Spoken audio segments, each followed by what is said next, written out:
So very good morning my dear students. यह हमारा unit 2 का सेशन 2 है। इसमें आज कवर करने वाले हैं इंट्रोडक्शन ऑफ स्प्रेडशीट। स्प्रेडशीट के बारे में जो कुछ भी है उसमें आज हम इस वीडियो में कवर करेंगे। So these are the topics that we are going to cover in the practical session. Set up multiple sheets by inserting new sheets, creating references other sheets by using keyboards. हम आज Excel के बारे में पूरा basic पढ़ने वाले हैं कि इंसर्ट कैसे की जाती हैं, फार्मूला सी एस, इसे सी एस सी एल्स क्यों कहा जाता है, कैलकुलेशंस होती हैं, इंसर्टिंग इमेज, इंसर्टिंग रोज, कॉलम, एडिटिंग, ये सब आज हम प्रैक्टिकल में देखने वाले हैं। तो देखिए मैंने अपना open office C S C L खोल लिया है, सी एल सी। देखिए इसे ओपन ऑफिस CALC बोलते हैं। ये एक्सेल की तरह ही होता है, एक्सेल की तरह ही काम करता है बिल्कुल। एक्सेल में इसमें बहुत ही कम डिफरेंस होता है, बस ये ओपन ऑफिस है। एज मैंने बताया था आपको, ये फ्री सॉफ्टवेयर होता है, इसलिए इसे ज़्यादा यूज़ किया जाता है। MS ऑफिस जो होता है वो पेड सॉफ्टवेयर होता है। आज हम इसके बारे में करेंगे काफ़ी shorts and very logical formulas के बारे में बात, और लॉजिकल फॉर्मेटिंग के बारे में। ओपन CALC खोला हुआ है, इसे कई नाम से जाना जाता है। इसे स्प्रेडशीट भी कहा जाता है, CALC भी कहा जाता है, और MS ऑफिस में अगर बात करें तो इसे एक्सेल शीट भी कहा जाता है। तो ये कई प्रकार से नाम जाने जाते हैं, तो आप इसमें कंफ्यूज ना हो। अब इसे स्प्रेडशीट क्यों कहा जाता है? देखिए स्प्रेडशीट वो होता है जैसे कोई भी डाटा अगर हम रो और कॉलम में अरेंज कर रहे हैं तो वो शीट्स हमेशा हम स्प्रेडशीट कहलाएगी, इसलिए इसे स्प्रेडशीट कहा जाता है। आप समझ गए होंगे, इसमें आपको कोई ब्लैंक पेज नहीं दिख रहा। मैं इसमें बात कर रहा हूँ ABCD, आपको ये दिख रहा है, ये कॉलम है, और नीचे 1 2 3 जो दिख रहा है वो इसकी रोज कहलाती है। तो पूरा डाटा एक सेल में अरेंज होता है रो और कॉलम में, और ये पूरा एक बॉक्स सेल कहलाता है। और ये हमने यहाँ जैसे आपने देखा, मैंने 5 पे क्लिक किया तो हमारी पूरी एक रो सिलेक्ट हो गई है, और कॉलम भी हेडिंग्स में लेके सिलेक्ट हो गए। तो यही हम क्लिक करके पूरी रोज को ऐसे करके सिलेक्ट कर सकते हैं। अब देखिए नोट मैं इसकी बात कर रहा हूँ एक्स। अब इसे नॉर्मल देख लेते हैं कि स्प्रेडशीट क्या होती है। फॉर सपोज जैसे हम स्कूल में एक नोटबुक बनाते हैं जिसमें हम पूरा डाटा रखते हैं, पूरा फेयर वर्क करके रखते हैं, तो स्प्रेडशीट भी इसी तरह की एक बुक होती है या पेज होता है, एक नोटबुक होती है जिसमें अपना पूरा डाटा अरेंज करके रखते हैं। बस ये होता है कि हमें कैलकुलेशंस करनी पड़ती हैं, और इसमें हमें फॉर्मूले लगा के पूरी कैलकुलेशंस हो जाती हैं। तो ये काफ़ी ईजी पड़ता है। अगर हम नॉर्मल वे में इस बात करते हैं तो ये है हमारा नॉर्मल में स्प्रेडशीट, और अगर इसमें नोटबुक के बारे में बात करेंगे तो ये हमारी है वर्कबुक। तो आपको समझ में आ गया होगा। इसी प्रकार अगर हम देखते हैं तो हमारी नोटबुक में कई पेजेस होते हैं, इसी प्रकार वर्कबुक में हमारे पास बहुत सारे पेजेस होते हैं और हम क्रिएट कर सकते हैं। देखिए अगर हम कहें पेज 1 हमारी नोटबुक है तो हम स्प्रेडशीट में कह सकते हैं शीट 1। अगर पेज 2 है तो हम स्प्रेडशीट में कह सकते हैं शीट 2। इसी प्रकार में से एक डेफिनेशन दे सकते हैं कि जो वर्कबुक होती है उसमें बहुत सारे पेजेस होते हैं, हमारी नोटबुक की तरह होती है, नोटबुक में पेजेस होते हैं, तो इसमें शीट होती है। इसमें जितने चाहे हम शीट्स क्रिएट कर सकते हैं, अनलिमिटेड होते हैं। तो आई होप आपको समझ में आया होगा कि ये हमारी नोटबुक से मैंने रिलेटेड करके बताया तो स्प्रेडशीट क्या होती है। तो चलिए मेन टॉपिक पे आ जाते हैं। अब जब भी ओपन ऑफिस खोलते हैं, ये हमारा पूरा ओपन ऑफिस का एक पहला पेज है जो कि शीट 1 है। अब शीट 1 आपको देख रहे होंगे यहाँ पे एज अ डिफ़ॉल्ट हमें 3 शीट मिलती हैं, शीट 1, शीट 2 एंड शीट 3।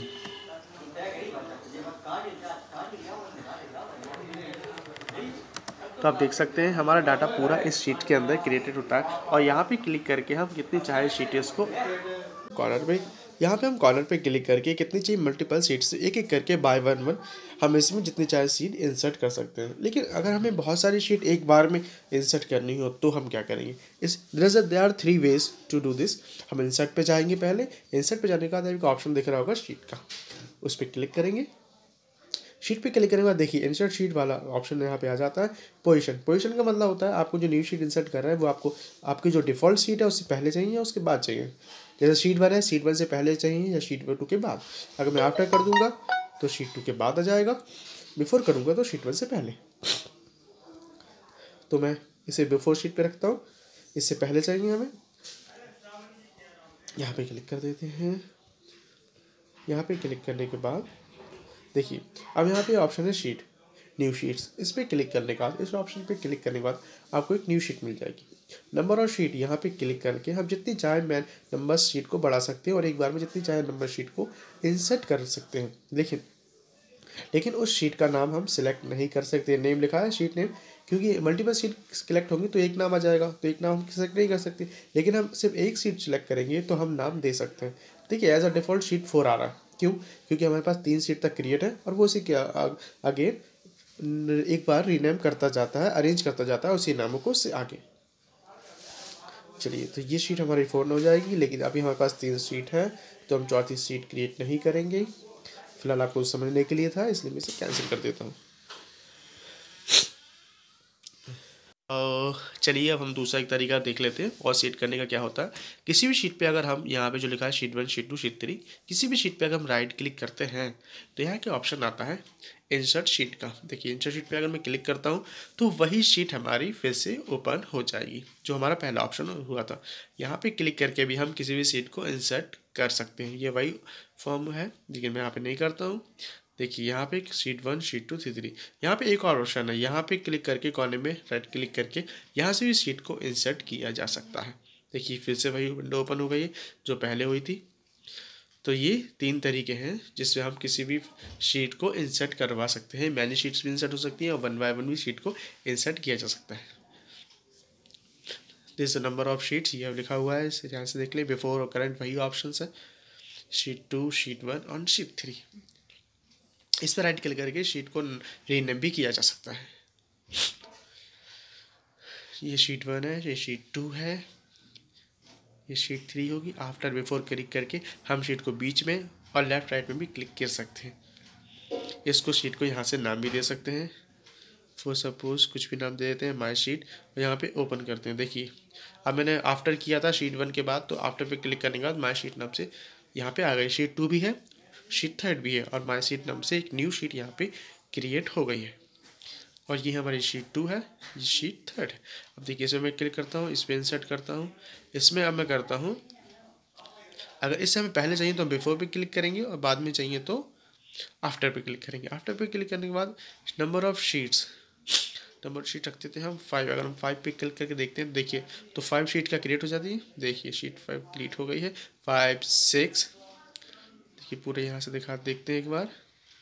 5, 6, 7, 8, 9, 3 के बाद 5, 6, 7, 8, 9, तो 3 हमारे पास सीट ऑलरेडी थी।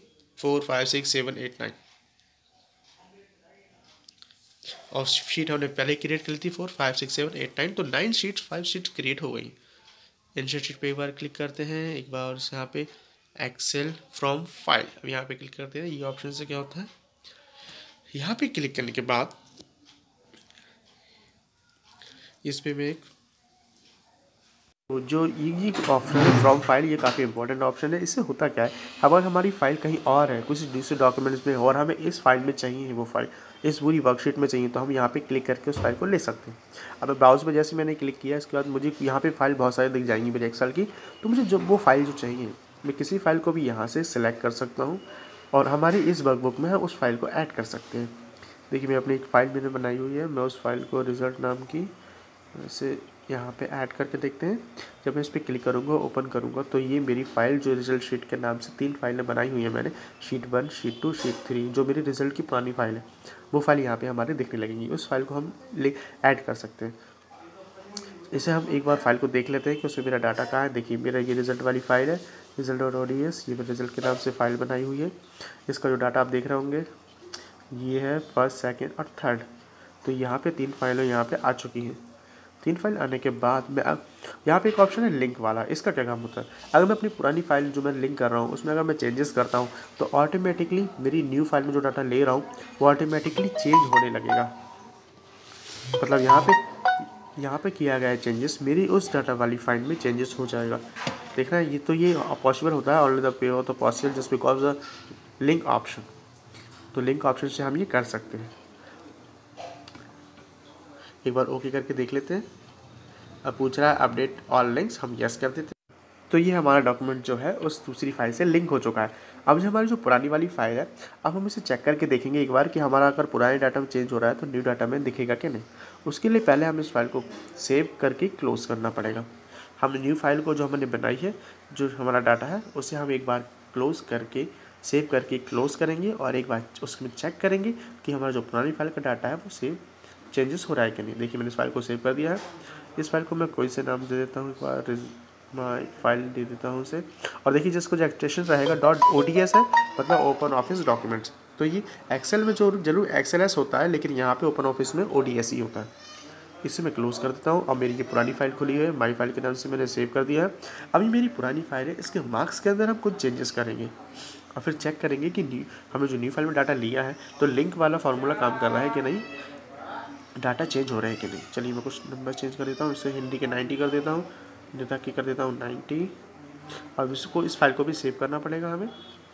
अब हम पुरानी फाइल हमारी जो है न्यू फाइल इसे हम ऊपर करके देते हैं जैसे हम डाटा किया था। अपडेट ऑल लिंक्स, इसे आपको हमेशा यस करना है, तभी भी पूछेगा कि हमारा जो लिंक है वो अपडेट करना है कि नहीं।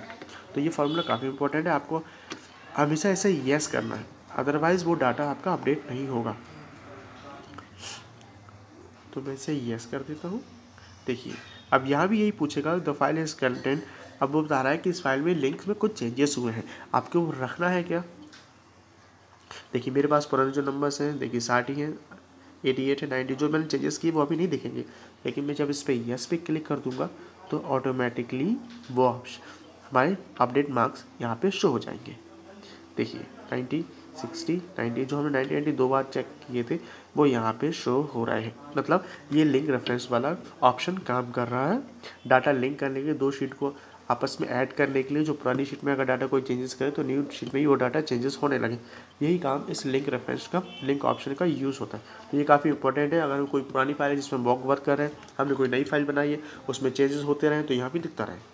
अब हम देख लेते हैं सेल क्या होती है। देखिए सेल वो चीज़ होती है जहाँ भी रो और कॉलम इंटरसेक्ट करते हैं, मतलब रो और कॉलम जहाँ पे मिलते हैं उसे सेल कहा जाता है। आई जैसे हमारा कॉलम है और 7 है हमारा रो, तो I7 जहाँ मिल रहा है इस बॉक्स को, जहाँ भी ये डार्क दिखाई दे रहा है इसे हम सेल कहा जाता है। यहाँ भी हम अपना पूरा डाटा इसी के अंदर लिखते हैं। हर एक सेल का एक पर्टिकुलर एड्रेस होता है, जैसे कि रो और कॉलम जहाँ मिलते हैं I और 7, तो ये किसका एड्रेस हो गया, तो I7 इसका इस सेल का एड्रेस है। एक बॉक्स जो है इसे हम बड़ा छोटा जितना चाहे कर सकते हैं। देखिए G और 9 ये भी इसका एक एड्रेस हो गया है। अब तो ये एड्रेस हम पता कैसे करेंगे, यहाँ पे लिखा है G9, यहाँ पे एड्रेस बार इसे बोलते हैं, नेम बॉक्स बोलते हैं। तो यहाँ पे क्लिक करके एड्रेस बार नेम बॉक्स, इस पर क्लिक करके हम यहाँ पे इसका एड्रेस देख सकते हैं। हर सेल का एक एड्रेस, अपना पर्टिकुलर एड्रेस होता है, वो यहाँ से पता लगाया जा सकता है। देखिए मैं यहाँ पे क्लिक करता हूँ M9, तो ये इसका एड्रेस हो गया M9। हर सेल का एक पर्टिकुलर एड्रेस है। अगर मैं यहाँ पे कुछ और लिख दूंगा तो मेरा कर्सर अपने आप उसी नाम पे पहुँच जाएगा। अगर मैं 7, 10 लिख दूंगा तो मेरा 10 यहाँ पे आ जाएगा। देखिए मैं यहाँ पे कुछ लिखता हूँ, मैंने कुछ भी लिख दिया यहाँ पे, अब मेरा यहाँ पे फॉर्मूला बार में इसका नाम दिखाई दे रहा है और सेल का एड्रेस दिखाई दे रहा है यहाँ पे। अब यहाँ पे देख रहा है कि हमने कुछ टाइप किया हुआ है, लेकिन हमारा आधा जो डाटा है वो सेल के अंदर है, आधा सेल के बाहर है, हमें पूरा सेल के अंदर चाहिए। तो हम यहाँ पे जो आप दिख रहा है H और I के बीच के जो लाइन है, जो डार्क लाइन है, उस पर हम क्लिक करके सेल के साइज़ को छोटा और बड़ा, यहाँ पे एक माउस को होल्ड करना पड़ता है, बढ़ा सकते हैं। आप देख रहे होंगे ना, इस तरह से ऐसा किया जा सकता है। सेल के साइज़ को यहीं से छोटा भी कर सकते हैं और बड़ा भी कर सकते हैं।